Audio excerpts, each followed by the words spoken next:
Coming up on this Thursday afternoon, we have some breaking news involving a church in Iowa City and an Iowa high school gymnast who made it to the Team USA Junior National Team. And we take a look at Iowa football's starting quarterback competition. And we also take a look at the Iowa baseball's newest addition to their team. We are expecting a lot of rain coming up this week. Find out more in weather. All that and more. MKRX starts now.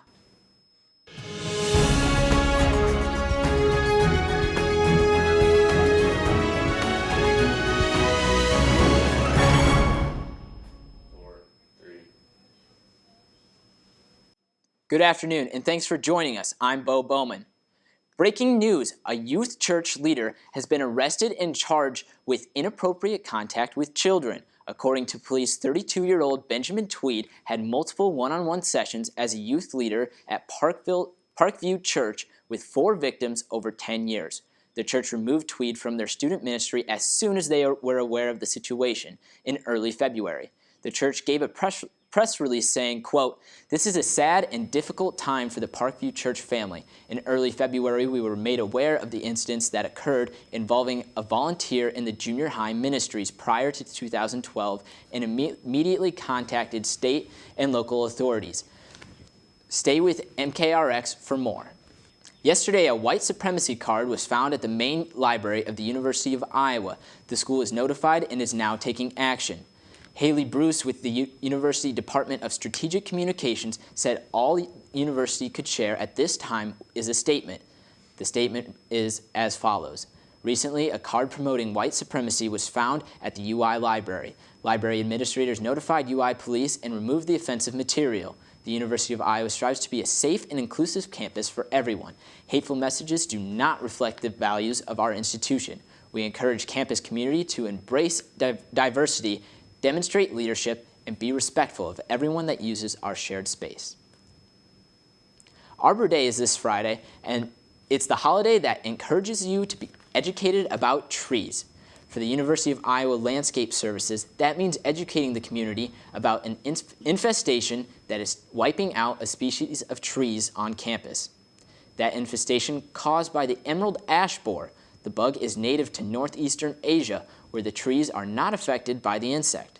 University of Iowa's campus arborist, Andrew Dahl, says the ash borer has killed thousands of trees in Iowa so far, and it's all our fault. It moves by us, human interaction.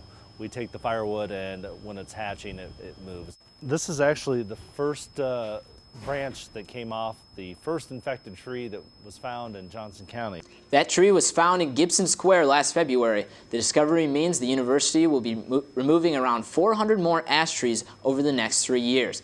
But Dahl says the removal offers the opportunity to diversify the species of trees on campus. University of Iowa Landscaping Services will be planting a special tree Friday in observation of Arbor Day.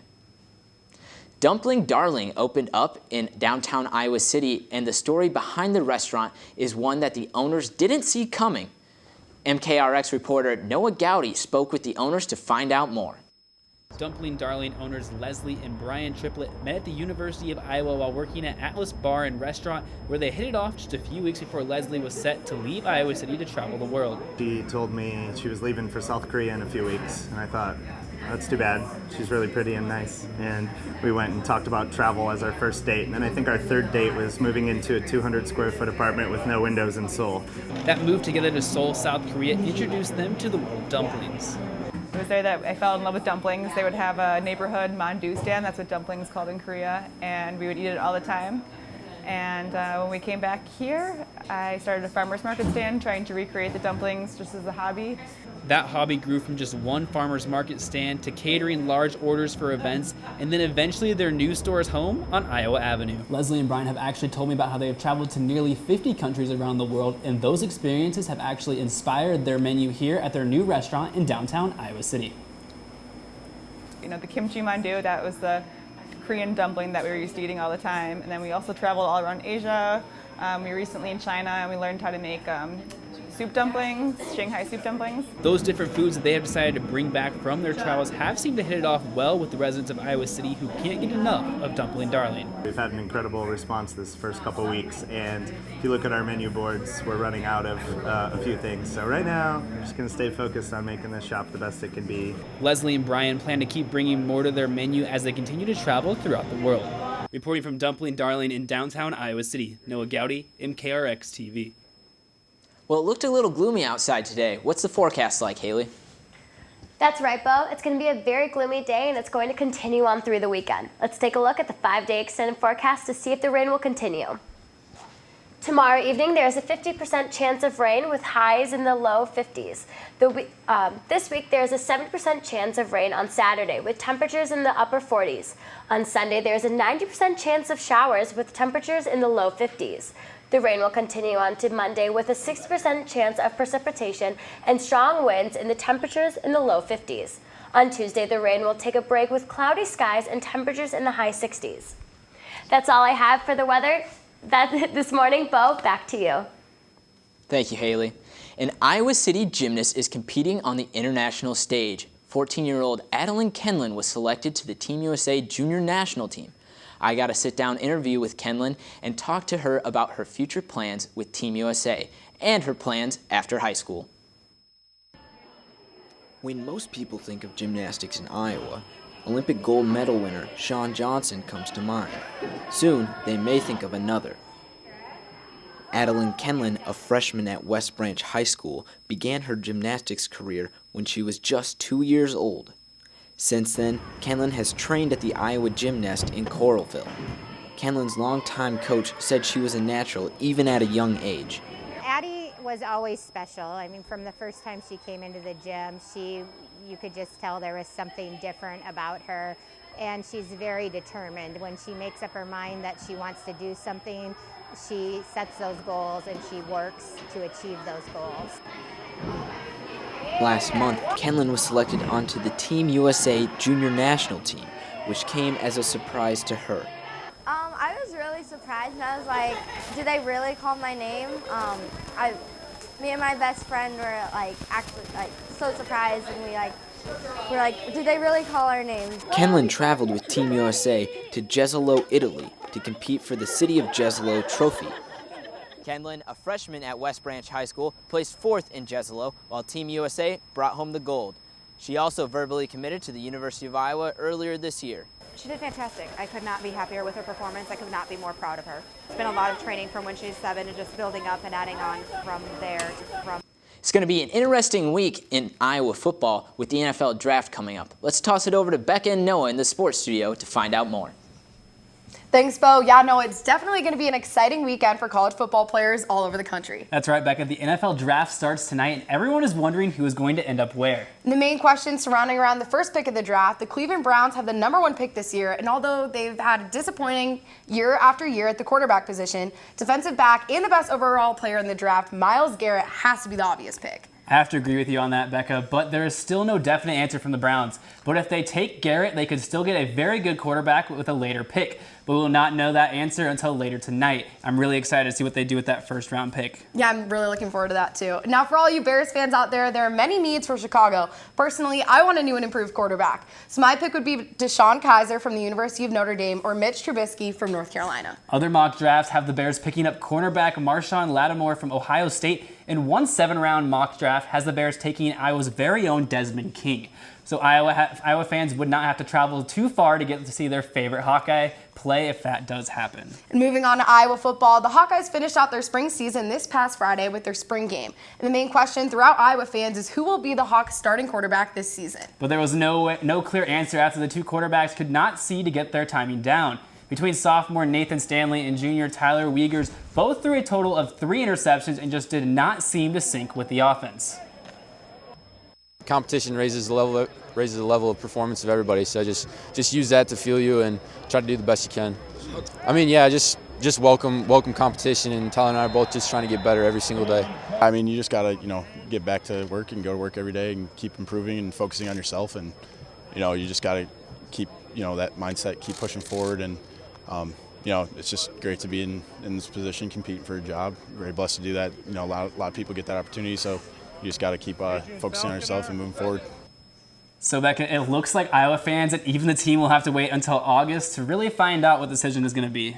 And as players of the Iowa baseball team prepare physically and mentally for each game, one new member of the Hawkeye team prepares a little differently. Reporter Mary-Kate Harrian has more.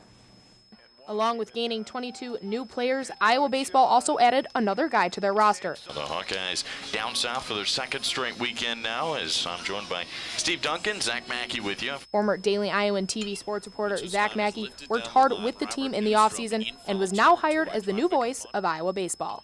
We had experience with Zach. He filled in for Brent Balmanot on some of our early road trips last year, so we were very familiar and felt very comfortable with Zach coming and being a part of our team. And that's the way I look at it with Zach and when Brent was here, is that they're part of our team and they travel with us, and Zach fits in really well. I mean, it's one of those things, when we're on the bus after a tough loss or, a win, we feel it too. And obviously we've been with these guys for every single game. So it's a situation where you take some ownership and you feel a part of it at times. And, the guys are great. They're a lot of fun to talk with, and the coaching staff's great as well. So, they do a great job of making us feel like we're a part of the team.